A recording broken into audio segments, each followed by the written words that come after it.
ভাবতে পারো আমি এমন একটা জায়গায় দাঁড়িয়ে আছি যেটা এক রাতেই ধ্বংস হয়ে গেছিল?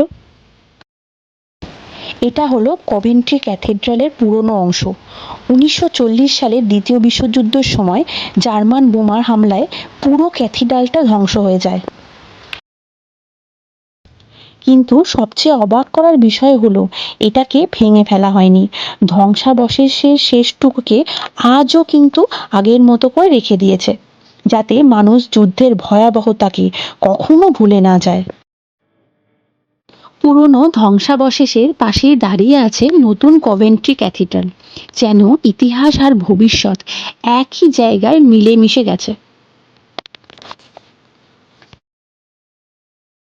আজ এখানে দাঁড়িয়ে শুধু পুরনো দেয়ালই দেখলাম না, ইতিহাসকে নিজের চোখের সামনে দেখলাম।